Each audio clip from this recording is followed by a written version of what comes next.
Part 6 is a question and answer forum. All right, well, let's just get started, and then let's see where this goes. Yes. Hi, I'm Penny Starr with CNS News. So you've all said that the Gowdy, the Select Committee report, did not draw conclusions. Can you expand on why you think that happened, and if there can still be conclusions drawn, or was that $1.7 million and all that time just... 7 million, yeah. 7 million. Tom, you want to take that one? Well, I think he had his reasons, political, just like everything. My take is we hired him to do this. It's a complex issue, and that he should have had conclusions. And so I'm openly critical of them. Now, I do believe that part of the problem is the Republican leadership, along with the Democratic leadership, had approved the black operations that were going on that Claire mentioned about weapons going from Benghazi to Turkey into Syria, and she says radical Islamists or Al-Qaeda like ISIS. We built up ISIS forces with those weapons, along with others. And none of them want to admit, because they were about that high in those days. And so the administration thought that they could help take down Bashar al-Assad. But the fact is we helped create ISIS. And I think that's the dirty little secret that nobody wants out. And because Boehner had approved it, McConnell had approved it, Rogers had approved it, but the Big Six had all approved it. But that isn't the issue. The issue is, why didn't we try to help Americans? That would have not exposed that black operation at all if we would have responded and saved those, at least 2 of them. But for whatever reason, the president decided not to. Despite what he says, the president is the one that decided not to. And everybody else has backed him.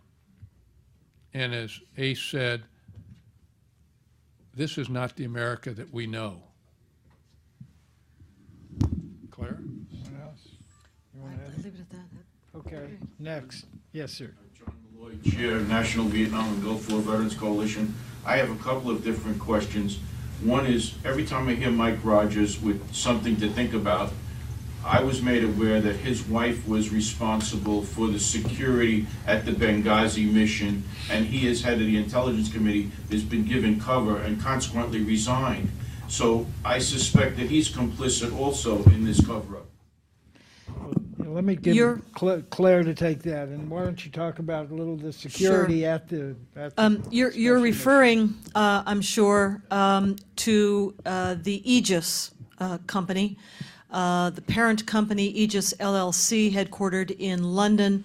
The American subdivision of that was headed by Christy Rogers, and it was called Aegis Defense Solutions. And that American subsidiary, yes, won a very large contract to provide worldwide security at U.S. diplomatic missions and other elements of that contract award. But Aegis did not itself provide directly the security in Benghazi. Subsidiaries and those who were subprime contractors received some of that work. It wasn't Aegis per se, but some of the subcontractors, to include Blue Mountain, for example, received that contract. And here's where I think blame does lie, and that is that when Blue Mountain went into Benghazi in 2012 and won part of that Protection Services Award, they, again, just like the rest of the U.S. government, had no clue who was whom in the brew of jihadist militias there, or had any idea how to select security guards on the basis of whether they would be jihadis or not jihadis. And therefore, Blue Mountain wound up hiring people, security people for our mission, the ambassador's compound, and as well, the U.S. government and the annex also relied on militias like the February 17 Martyrs Brigade. Martyrs Brigade. Does this ring a bell with anybody? That the name itself should have set off alarm bells. But again, because nobody was allowed to understand, to know the connection between Islamic doctrine, law, and scripture and Islamic terror, the words jihad and sharia and caliphate were all purged from the lexicon. They hired the very people, the very jihadis to guard our mission who were our enemies. That's the bottom line on that. Dana? Thanks. Dana Milbank, go ahead. Could I just press you all a little more on the Gowdy committee? Is the concern that he pulled his punches, that there was more information they didn't put in the report, or is it more a question of the information's there but not the conclusions? I think the information, well, go ahead, Ace. No, I think the information was there, and that the why the conclusions were not made is a question that we've raised. The information was there. So I think you, again, it's, let me tell you, you got to have a lot of backbone and guts in this town, which you well know. And, when you put yourself on the line, you got to be willing to stand up and be held accountable. Regretfully, I don't think he measured up yesterday. Yeah, I just would say that, Stephanie had a question. oh, okay. Well, I was going to finish answering that and just make another point about that, is that, yeah, they didn't give the story enough context, and that's what we feel we've done here. What took us into Libya in the first place? What happened with these arms flowing there? Why were we there? And then the other parts of the story, the failures of the security, what was the reasoning? And so they didn't, they put a bunch of transcripts in there, interviews, but they didn't weave it all together in a narrative that explains everything. And that, I think, is the problem with it. You agree? Yeah, no, I do agree. They did not draw the narrative the way we drew it, and I think if you read this report, you will see a narrative that is cohesive and very thoroughly referenced. Stephanie. Yeah, I have a, Stephanie Jason, I have a follow-up question to one that was just asked. I actually read the full report, and it's very informative, and I really do think everyone must read it in detail. All the facts are there. But what I found interesting was the passages that talk about the meeting in the White House at 7:30 that the Secretary Clinton participated in. It doesn't even say her name. It just says secretary. Everyone else in the report is named individually with their title. They don't do that with her. They just call her secretary, and you have to figure out that they're talking about Secretary Clinton because then they preference it with Department of State before everything else. So when I'm watching this unfold yesterday and reading this, I'm almost wondering if, has someone in the GOP leadership gotten their fingers involved in watering down some of this against Secretary Clinton? And it leads me to believe that this is a similar instance where the House Judiciary Committee passed a bill to ban the Muslim Brotherhood in American soil, but the GOP leadership is preventing that from going to a vote. I wonder if you could comment on that. The penetration by the Muslim Brotherhood of the top ranks of United States government, national security, as well as academia, media, and society at large, is massive. It has been going on for many decades, goes back to the years right after World War II, as a matter of fact, to begin with. And so, yes, the influence of the Brotherhood, certainly on Obama foreign policy, but the policy of presidents before him as well. having to do with Middle East policy, policy towards Islam, policy towards the Brotherhood itself. Certainly is strongly influenced by the presence of advisors and appointees at the top ranks of the United States government and national security. And I think, as we mentioned in the report too, this is part of the narrative we have drawn, part of the reason for the Obama White House policy to encourage the Islamic uprising of 2011 and their takeover as anticipated, not as it turned out necessarily, but as they wanted and anticipated in Tunisia and Libya and Egypt.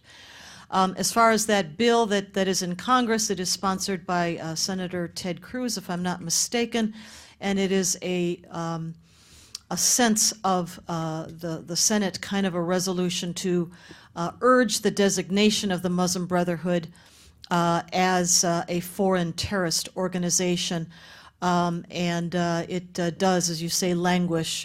Currently, as we speak, it'll have to pass a number of hurdles to become policy, but the State Department governs the naming of organizations to the foreign terrorist organizations list. Someone else. Go ahead. Yes. You want to identify yourself? I'm with military.com. Much has been made of the delays in getting the Marine FAST team out to Libya. And since you have this report, you've got these retired general officers on the panel, I was curious to hear your thoughts of, since the FAST team was not pre-positioned, since it was in Rota, when would the order to deploy have to come? When would they have had to leave to make any kind of real difference on the ground? One of you gentlemen? Well, I think at the time that when Secretary Panatas gave the order to deploy the forces, that's what probably triggered them at that point. They should have been alerted before that. Certainly with the out-of-control security situation, with the warning that was given on the 29th of August that Benghazi had to be put on a special alert status. So, this is not PhD stuff. This is common sense. You do what you have to do. And regretfully, it wasn't done. What I haven't found is why wasn't it done? Because it's really a dereliction of duty. If I might add to that just a bit, Secretary Panetta gave the order for the FAST teams in Rota to deploy, to move to at least down to Sigonella, if not onward to Benghazi, at about 2 a.m. in the morning. That would be local time. Unfortunately, those teams had to wait until, if I recall correctly, but double check me in the report, something like 8 a.m. the following morning or later for a plane to come from Germany to pick them up and transport them, in the midst of which they had to receive conflicting orders about what clothing to wear, uniforms or civies, and they changed in and out of their clothing multiple times through the night, according to changing orders coming from somewhere above.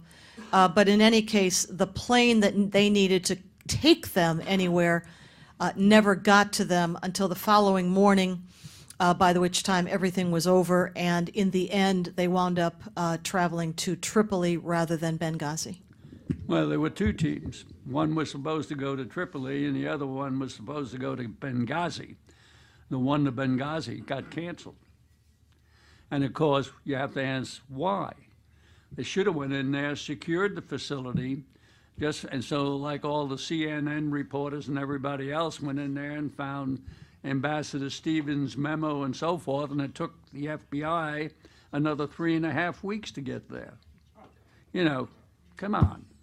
So if they had been able to deploy within the hour of 2 a.m. From Rota, Spain, do you think they could have arrived in time to save any American lives? I'm not sure if the FAST teams would have been able so. to make a difference, even for the two whose lives were lost at the very end of the night with a mortar attack. But other assets, as the Admiral talked about earlier, the F-16 certainly could have gotten there well in advance and in time enough to make a difference. But again, it was that cross-border authority that was withheld. Secretary of State Clinton preferred to defend a re-election campaign above defending American lives that night. Yeah, all right, I'm sorry. We'll get to everybody. Yeah, okay. Quick question. It's about Ahmed Abu Khatala. And a lot of people seem to overlook the man who was brought to the United States as one of the leaders of the Benghazi attack. It's my understanding that Khatala was a brigade commander for the rebels during the revolution, which our government armed, aided, and abetted as a part of the Libya revolution. He executed the leadership of the attack in Benghazi, was subsequently taken from Libya by our forces, brought back to the United States. Now my question is this: doesn't that tie the revolution and the actions of the administration during the revolution to aid and abet the enemy to an attack, killing the lives of brave Americans, attacking our facilities directly, a terrorist attack?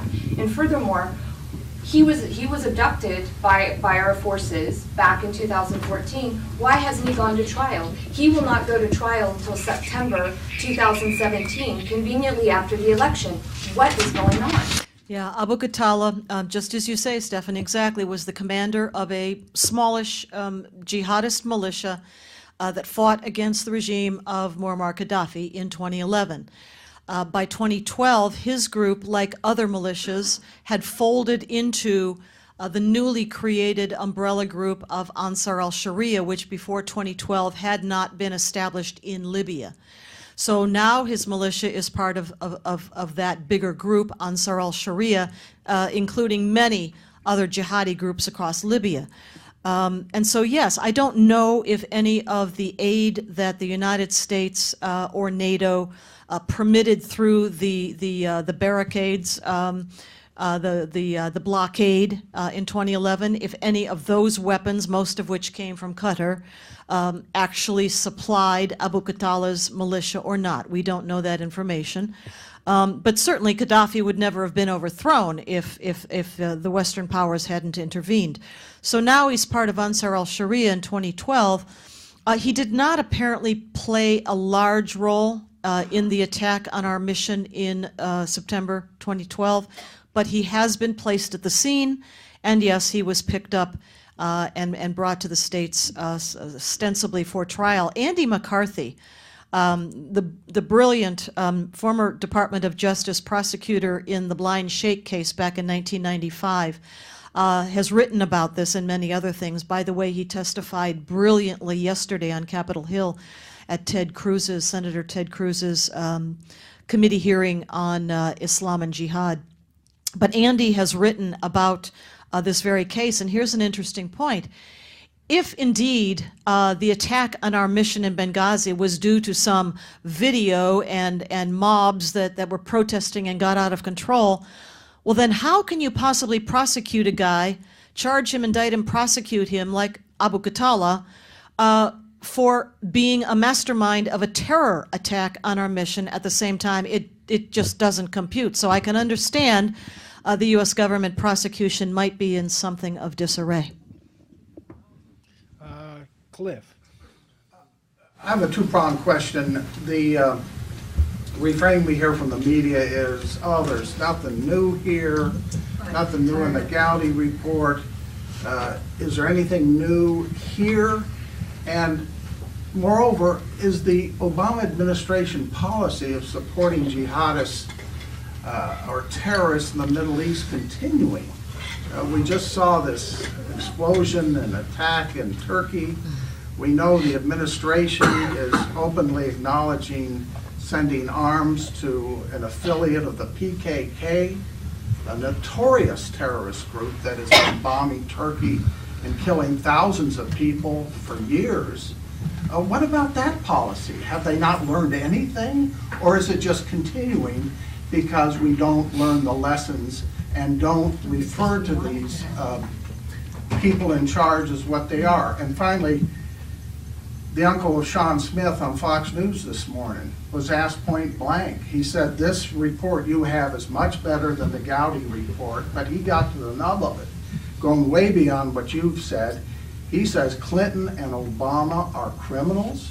Yes. They're traitors. He said that on the air. What do you think? They are. They are. Yeah. Cliff, if I may corroborate that, Mike called me after he did that this morning, and he said those exact same words.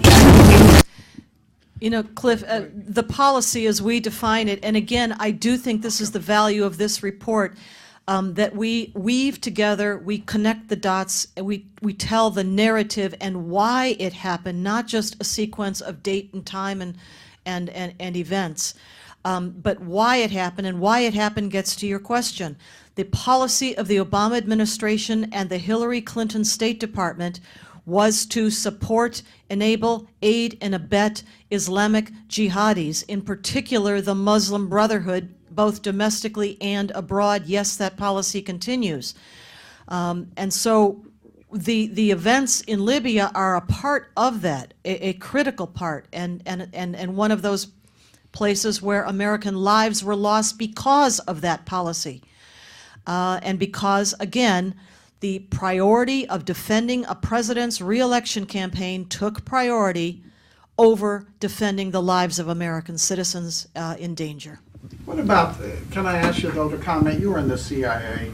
What about this open policy now of supporting this PKK affiliate, affiliated with the Kurdistan Workers' Party, an old KGB creation? Do you defend that?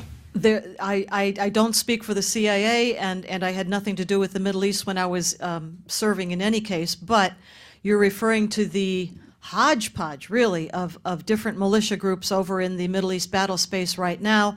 The PKK, the Turkish Workers' Party, as you say, with communist roots, has been fighting against the Turkish government for a very long time. But the problem is that its affiliates, its Kurdish partners, inside of the former Syria, including the YPG and other groups there, are some of the most effective fighters in the field against the Islamic State, which provides puts up a conundrum. People want to defeat the Islamic State. By the way, I don't know why they don't want to defeat the equally jihadist regime in Tehran at the same time, and its satellite puppet regimes in Damascus and Baghdad, but that might be a separate question. But the problem is that the Kurds, the Peshmerga, those who face death, have proven to be some of the most effective fighters in that battle space. And so where do you draw the line on whom to assist and back and help when the objective seems to be single-mindedly, rather tunnel vision, if I might say so, to take down the Islamic State without ever considering the other jihadis in the battle space? It's a very confusing situation.